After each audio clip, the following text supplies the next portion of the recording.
Terima kasih Anda masih bergabung sama kami. Pemirsa, meski dihadang gejolak tarif Amerika Serikat, PT Bekasi Fajar Industrial Estate atau BES ini tetap optimis membidik target penjualan pemasaran lahan industri sebesar 600 miliar rupiah tahun ini. Ya, mayoritas investor diklaim tetap menyasar pasar domestik.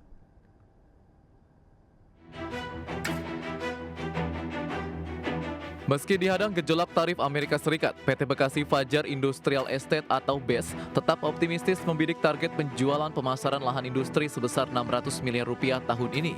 Mayoritas investor diklaim tetap menyasar pasar domestik.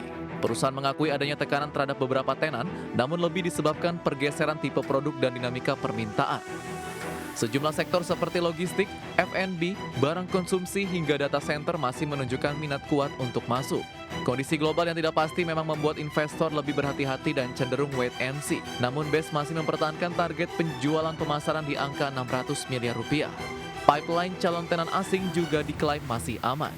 Berbagai sumber IDX Channel. Pemirsa, emiten properti PT Jaya Real Property Tbk akan melaksanakan aksi pembelian kembali atau buyback saham dengan anggaran maksimal sebesar 80 miliar rupiah. Langkah ini dilakukan seiring fluktuasi pasar modal yang signifikan. Corporate Secretary Jaya Real Property Audi Lazaro mengatakan bahwa buyback ini merupakan langkah strategis untuk menjaga stabilitas harga saham dan kinerja perusahaan di tengah dinamika pasar. Perseroan menargetkan buyback hingga 100 juta unit saham atau setara dengan 0,77% dari total saham yang ditempatkan dan disetor penuh. Adapun aksi buyback akan dibiayai dari kas internal hasil operasional perusahaan. Manajemen perseroan memastikan bahwa pelaksanaan buyback tidak akan mengganggu kondisi keuangan maupun likuiditas perusahaan, dan aksi ini juga disebut tidak akan berdampak signifikan terhadap pendapatan perusahaan. Lebih lanjut, manajemen berharap langkah ini akan menopang kinerja saham di tengah tekanan pasar dan memperkuat fundamental perseroan ke depan.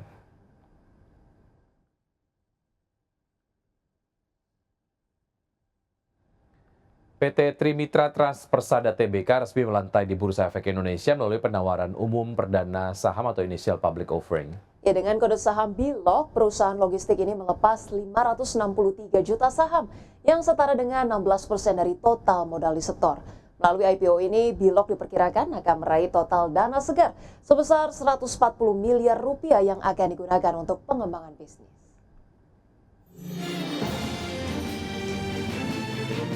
PT Trimitra Transpersada Tbk resmi tercatat di Bursa Efek Indonesia. Emiten dengan kode saham BLOG ini melepas 563 juta saham atau setara dengan 16,67% dari total modal disetor. Melalui pencatatan saham ini, BILOG diperkirakan akan menerima total dana sebesar 140,8 miliar rupiah.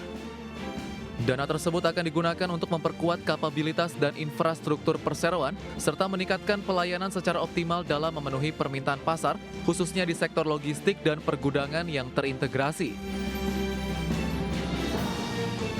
Direktur Utama PT Trimitra Transpersada Tbk, Michael Tilon menyebutkan, melalui IPO ini diharapkan perusahaan dapat memperkuat posisi di industri logistik tanah air dengan menambah kapasitas gudang terutama untuk melayani kebutuhan pasar baru di Indonesia.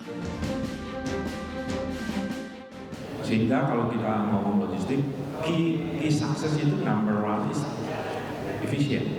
Nah, kalau kita lihat, kalau bapak-bapak wartawan lihat gitu ya, artinya economic of size kita cukup lumayan besar ya.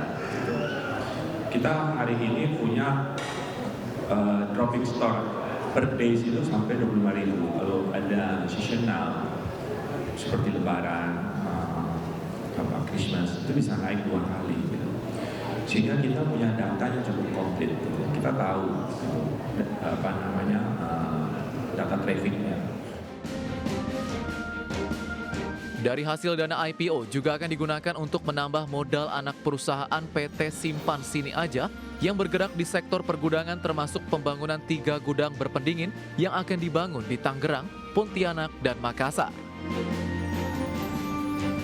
Kita akan mempercepat ekspansi bisnis untuk pertumbuhan bisnis yang telah kita rencanakan sebelumnya, baik untuk pembelian armada dan juga untuk pembelian untuk membangun fasilitas gudang.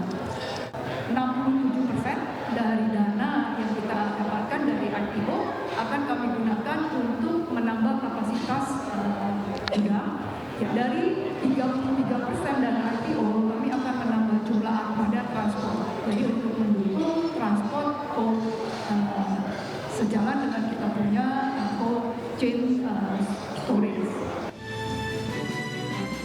Sebelumnya sejak 2017, perseroan telah melakukan transformasi besar menjadi penyedia layanan logistik terintegrasi yang dikenal dengan merek Bilog. Seiring berjalannya waktu, perseroan memperluas layanan ke manajemen gudang, terutama dalam layanan gudang berpendingin, dan kini siap menjadi penyedia third party logistik dengan mengoperasikan lebih dari 3.200 armada di 124 titik operasional yang tersebar di 47 kota di seluruh Indonesia. Jakarta, Adi Firmansyah, IDX Channel.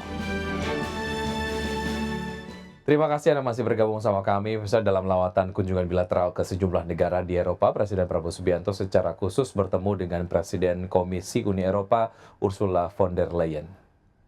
Dalam pertemuan bilateral dengan Komisi Uni Eropa, Presiden secara khusus membahas komitmen Indonesia-European Union Comprehensive Economic Partnership Agreement atau EU-CEPA, di mana kesepakatan tersebut disebut juga Perjanjian Kemitraan Ekonomi Komprehensif Indonesia dan Uni Eropa.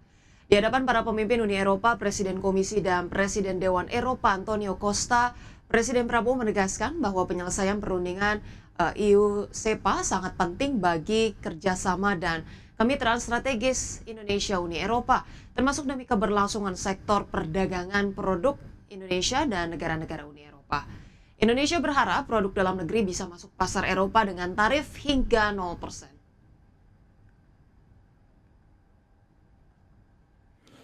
Today we have achieved a breakthrough. After 10 years of negotiations, we have concluded the agreement to have a comprehensive economic partnership agreement, which basically is a free trade agreement.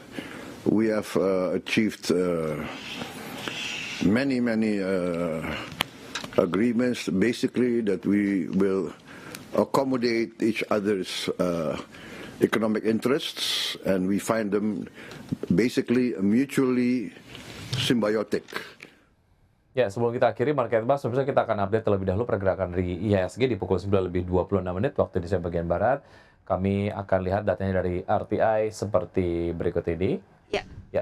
IHSG ini bergerak menguat ya dengan penguatan 0,62% di level 7.090. Ya, kemudian dari top gainers di sini ada Brand, kemudian ada PTRO, ada BRPT, Cuan, kemudian juga ada DSSA di sini ya, SIA, Pesat, PMUI, BRMS. Kemudian dari top losers ada PTMP, CNMA, MYOR, MPPA, Cepin, Eral, kemudian Karya dan juga Film. Dari sektoral di sini tampak kita lihat infrastruktur masih memimpin penguatan dengan kenaikan 3,1%, disusul energi 2,09%, transportasi 0,89%, sementara itu sektor-sektor yang melemah di sini ada cyclical, property, industry, finance, dan juga sektor-sektor lainnya.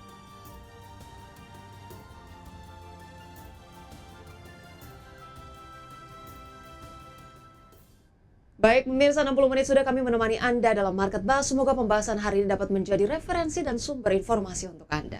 Tetap perbarui informasi Anda hanya di IDX Channel, your trustworthy and comprehensive investment reference. Jangan lupa untuk menyaksikan program First Session Closing yang katanya pukul 12.00 waktu Indonesia bagian Barat. Karena urusan masa depan harus yang terdepan. Aku investor saham, saya Wiki Adrian. Dan saya Rosalyn Chio, pemirsa. Kami pamit undur diri. Terima kasih dan sampai jumpa.